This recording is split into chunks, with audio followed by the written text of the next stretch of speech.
Students आज इस lecture में हम लेंज के नियम की सहायता से फ्राइडे के एक्सपेरिमेंट की व्याख्या करेंगे, उसको एक्सप्लेन करेंगे। स्टूडेंट्स इस वीडियो लेक्चर में हम देखेंगे कि क्या होता है जब कॉइल को स्थिर रखकर मैग्नेट को कॉइल के पास या दूर ले जाया जाता है।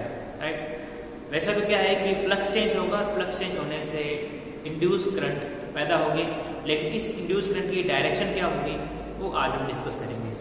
स्टूडेंट्स मान लेते हैं कि हमारे पास एक कॉइल है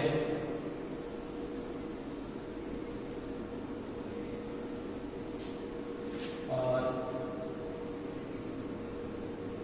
ये कॉइल किसी सिलेंडर पर लिपटी हुई है।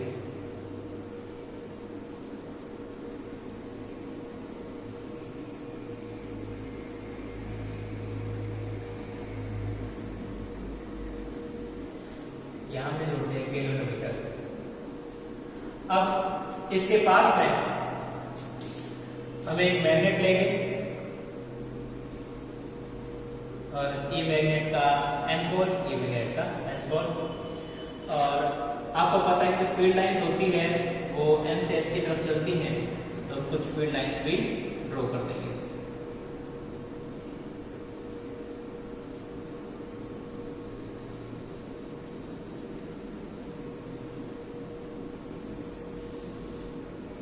तो हमने इस प्रकार से कुछ फील्ड लाइंस ड्रॉ की हैं, आप और भी फील्ड लाइंस ड्रॉ कर सकते हो।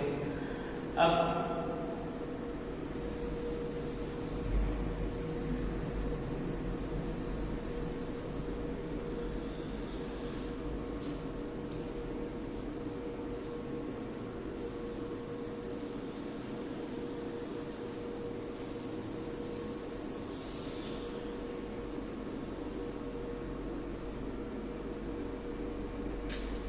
इस प्रकार से हमने 4 फील्ड लाइंस ड्रॉ कर दी। अब आपको पता है कि ये जो फील्ड लाइंस है इस कॉइल से गुजर रही है और इन फील्ड लाइंस के कॉइल से गुजरने के कारण इस फील्ड लाइन से संबंधित कोई फ्लक्स होगा और फ्लक्स की वैल्यू है phi BA। राइट, अब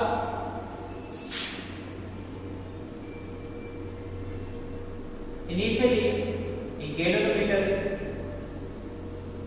0 पर था। जब इस मैग्नेट को आगे की तरफ लाया जाता है तो ज्यादा फील्ड लाइंस इन लूप से होकर गुजरेगी और जिस कारण से फ्लक्स बढ़ जाएगा।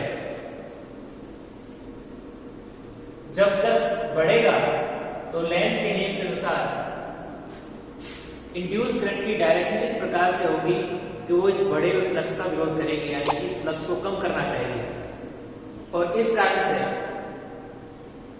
इंड्यूस करंट की डायरेक्शन इस प्रकार से होगी कि इंड्यूस करंट के द्वारा उत्पन्न किया गया magnetic field external magnetic field के अपोजिट डायरेक्शन होगा।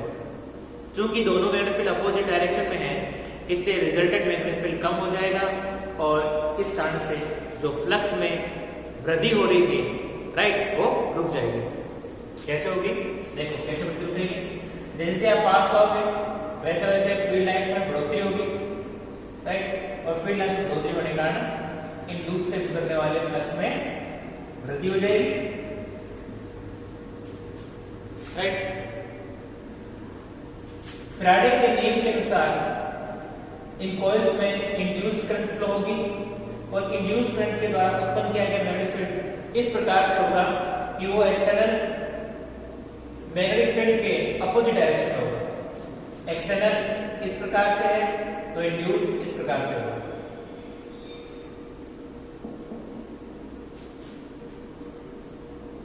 अब इस इंड्यूस मैग्नेटिक फील्ड और एक्सटर्नल मैग्नेटिक फील्ड दोनों की डायरेक्शन अपोजिट है, इसलिए रिजल्टेंट मैग्नेटिक फील्ड कम हो जाएगा और इस कारण से फ्लक्स में जितना चेंज होना चाहिए था उतना नहीं हो पाएगा। कहने का मतलब फ्लक्स चेंज का विरोध होगा। राइट, इसलिए इंड्यूस करंट के द्वारा उत्पन्न किया गया magnetic field external magnetic field के अपोजिट डायरेक्शन में होने के कारण फ्लक्स में चेंज नहीं होगा। राइट,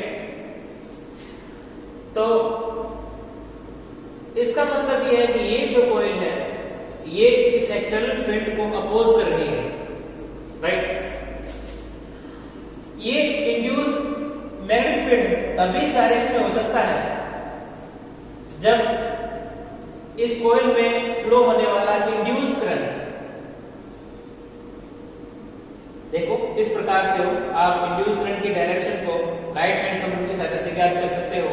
आप अपने अंगूठे को मैग्नेटिक फील्ड की डायरेक्शन में रखोगे और अपनी उंगलियों को इस तरीके से घुमाओगे, राइट। तो उंगलियों देखो, अंगुलियों की जो डायरेक्शन क्या आ रही है, अंदर से बाहर की ओर, राइट, अंदर से बाहर की ओर, अंदर से बाहर की ओर, अंदर से बाहर की ओर। तो इससे ये पता लग रहा है कि जो करंट होगा वो इस डायरेक्शन में फ्लो होगा।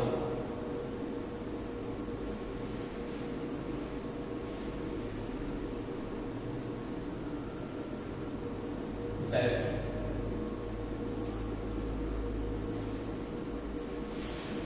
उसके बाद में करंट इस तरीके से फ्लो होता हुआ पूरा एक पाथ तय करेगा। अब आप चूंकि करंट इस डायरेक्शन में फ्लो हो रहा है, इसमें जो गैल्वेनोमीटर की जो निडल है वो इस डायरेक्शन में डिफ्लेक्ट हो जाएगी, राइट। अब क्या होता है कि यदि ये मैग्नेट इस कॉइल से दूर जाए,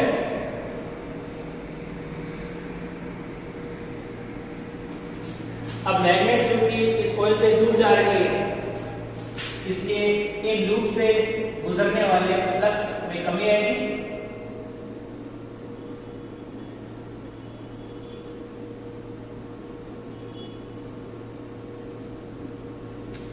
इन लूप से गुजरने वाले फ्लक्स में कमी आएगी और जब फ्लक्स में कमी आएगी तो इस परिपथ में, इस कॉइल में करंट फ्लो होगा, राइट, इंड्यूस करंट फ्लो होगा। लेंज के नियम के अनुसार इंड्यूस करंट की डायरेक्शन इस प्रकार से होगी, वो फ्लक्स चेंज का विरोध करना चाहेगी, यानी जो फ्लक्स कम हो रहा है कॉइल अपना खुद का मैग्नेटिक फील्ड तैयार करेगी और इस प्रकार से तैयार करेगी कि कम होता हुआ फ्लक्स बढ़ जाए, यानी कि परिवर्तन ना हो, परिवर्तन ना हो। यानी कि जितने फ्लक्स में कमी हो रही थी ये अपना मैग्नेटिक फील्ड तैयार करके, इस प्रकार से तैयार करके उतना ही फ्लक्स बढ़ा लेगी और जिस कारण से फ्लक्स में चेंज नहीं होगा, राइट। ये तभी संभव है कि जब इस कॉइल के द्वारा उत्पन्न किया गया magnetic field external magnetic field की डायरेक्शन में हो, क्योंकि दोनों सेम डायरेक्शन में है इससे दोनों जुड़ जाएंगे, राइट। और जब ये कम हो रहा है तो ये बढ़ जाएगा, राइट, और इसके बढ़ने से जो फ्लक्स में चेंज है वो कम हो जाएगा, राइट। यानी आप कह सकते हैं जो फ्लक्स में परिवर्तन हो रहा है वो रुक जाएगा। अब यदि मैग्नेटिक फील्ड इस डायरेक्शन में फ्लो हो रहा हो, सॉरी, यदि मैग्नेटिक फील्ड इस डायरेक्शन में उत्पन्न हो रहा हो तो करंट की डायरेक्शन आप राइट हैंड कंट्रोल से ज्ञात कर सकते हो। देखिए इस तरीके से अंदर से बाहर, ये आपका जो अंगूठा है वो मैग्नेटिक फील्ड की डायरेक्शन में रहेगा और आप अपनी उंगलियों को कर्ल करोगे तो देखो कैसे हो रही है, अंदर से बाहर की ओर, अंदर से बाहर की ओर, कैसे, अंदर से बाहर की ओर, अंदर से बाहर की ओर। तो इस प्रकार से करंट का फ्लो होगा, अंदर से बाहर की ओर।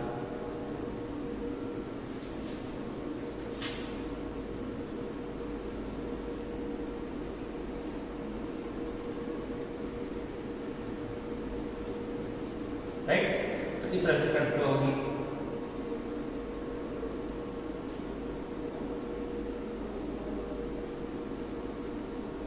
इस प्रकार से इस डायरेक्शन में करंट फ्लो होगी। अब चूंकि करंट इस डायरेक्शन में फ्लो हो रही है, इसे जो निडल है वो इस डायरेक्शन में डिफ्लेक्ट हो जाएगी, राइट। तो इस प्रकार से आपने देखा कि किस तरीके से लेंज का नियम इंड्यूस करंट की डायरेक्शन का निर्धारण करने में योगदान देता है। अब एक खास बात ये भी है स्टूडेंट्स कि जब आप इस मैग्नेट को इसके पास ले जाओगे तो इंड्यूस करंट फ्लो होगा और इंड्यूस करंट इस प्रकार से फ्लो होगा कि कॉइल को इस तरफ देखने से ये वाला हिस्सा एन पोल की तरफ बिहेव करेगा, राइट, और ये कॉइल का एन पोल, तो क्या है, कॉइल में करंट फ्लो हो रही है इसलिए, और जब करंट फ्लो होगी तो मैग्नेटिक पैदा हो जाएगा, इसलिए ये जो लूप होगा, राइट, वो एन पोल की तरफ बिहेव करेगा। ये वाला एन पोल और ये वाला एन पोल एक दूसरे को रिपेल करेंगे, और रिपेल करने का क्या होगा कि ये जो एन पोल होगा इसकी मोशन को कम करने की कोशिश करेगा, राइट, यानी इसको रोकने की कोशिश करेगा, राइट। ऑब्वियसली बात है कि जब ये रुक जाएगा तो जब ये आगे की तरफ बढ़ना रुक जाएगा तो इस कॉइल से जुड़े हुए फ्लक्स में, सबल फ्लक्स में कोई चेंज नहीं होगा, राइट। जब आप इसको पीछे की तरफ ले जाओगे, जब आप पीछे की तरफ ले जाओगे तो ये वाला जो हिस्सा होगा ये एस पोल की तरफ बिहेव करेगा, राइट। तो ये वाला एस, ये वाला एन एक दूसरे को आकर्षित करेंगे, अट्रैक्ट करेंगे, और इस कारण से ये जो चुंबक है उसको पीछे धकेलने में कुछ फोर्स लगाना पड़ेगा, राइट। और यदि इस चुंबक के द्वारा इस चुंबक पर लगाया गया फोर्स कमजोर है, राइट, तो ये जो चुंबक है, ये जो मैग्नेट है, ये पीछे की तरफ स्थापित नहीं हो पाएगी। क्यों? क्योंकि ये जो अट्रैक्शन फोर्स है इन दोनों के बीच में, इस एस और एन के बीच में जो फोर्स है, राइट, वो इस कॉइल, इस मैग्नेट को पीछे की तरफ करने वाले फोर्स की तुलना में ज्यादा है, राइट। इसका मतलब ये है कि चाहे इस कॉइल, चाहे इस मैग्नेट को आगे तरफ करना पड़े, चाहे इस मैग्नेट को पीछे की तरफ करना पड़े, इन दोनों ही केस में कुछ ना कुछ वर्क करना पड़ेगा। अब देखो, अब सिद्ध करेंगे कि ये वाला जो हिस्सा है, यदि आप कॉइल को पीछे की तरफ धकेलते हो तो ये वाला हिस्सा जो वेस्ट पोल की तरफ बिहेव करेगा, ये प्रश्न करेंगे। देखो, यदि आप इस कॉइल को इस तरफ से देखोगे, इस तरफ से देखो तो देखो ये वाला बाहर वाला हिस्सा और ये अंदर वाला हिस्सा, इसको मैं लिखता हूं ए, अंदर वाला हिस्सा,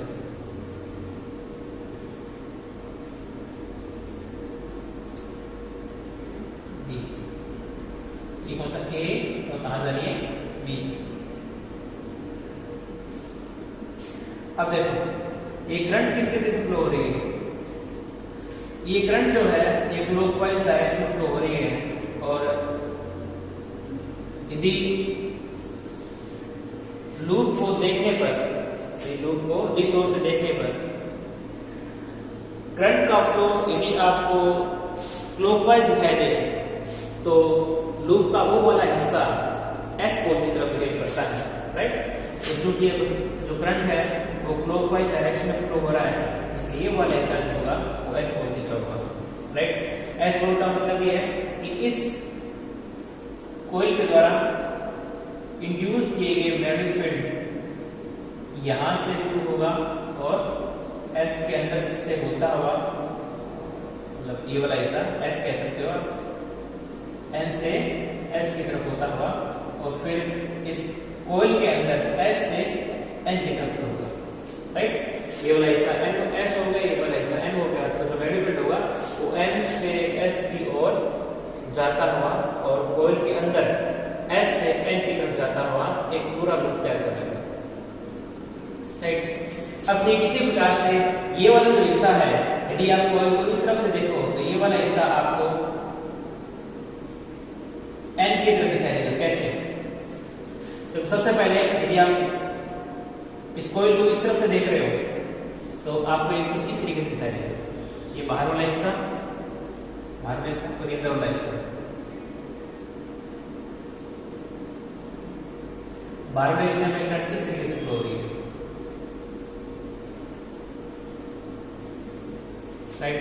आप देखोगे कि ये जो करंट है वो एंटी क्लॉकवाइज है, और किसी कॉइल को जिस ओर से देखने पर यदि आपको उसमें करंट एंटी क्लॉकवाइज फ्लो होता हुआ दिखाई दे तो वो वाला हिस्सा एन पोल की तरफ बिहेव करता है।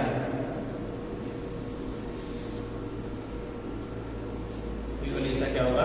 एन पोल की तरफ बिहेव करेगा। तो ये वाला जो हिस्सा होगा वो एन पोल की तरफ बिहेव करेगा, ये एस पोल की तरफ बिहेव करेगा, एन पोल की तरफ। ठीक इसी प्रकार से यदि इस मैग्नेट को पास लाया जाए, जब इस मैग्नेट को पास लाओगे तो इंड्यूस करंट की डायरेक्शन अपोजिट हो जाएगी, तो आप थोड़ा चेंज कर दो इंड्यूस करंट की डायरेक्शन।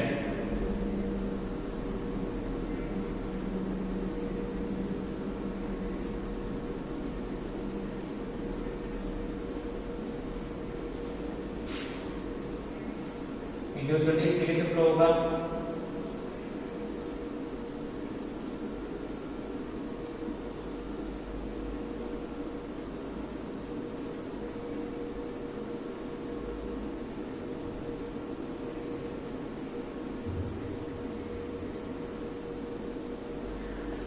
राइट, तो अब यदि आप कॉइल को इस तरफ से देखो तो ये वाला हिस्सा होगा, ये एन पोल की तरफ बिहेव करेगा। देखो कैसे, यदि आप कॉइल को इस तरफ से देख रहे हो तो ये वाला इसका बाहरी हिस्सा करंट कैसे फ्लो हो रहा है, देखो ये वाला ए लिख देते इसको, करंट की डायरेक्शन भी हम थोड़ी बाद में देख लेंगे। फिर ये अंदर वाला हिस्सा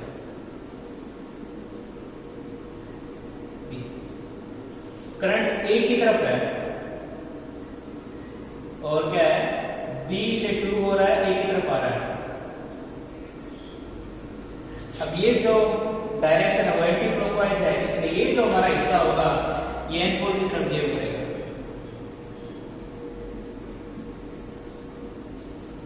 राइट, ठीक इसी प्रकार से यदि आप इस कॉइल को इस दिशा से ऑब्जर्व करो तो आपको ये वाला हिस्सा एस पोल की तरफ दिखाई देगा। देखो कैसे, ये बाहर वाला हिस्सा, ये अंदर वाला हिस्सा, बिल्कुल सिंपल है स्टूडेंट्स, कुछ नहीं करना है, आप थोड़ा सा राइट से ध्यान रखिए। अब करंट का फ्लो अंदर वाले हिस्से से बाहर वाले हिस्से की तरफ,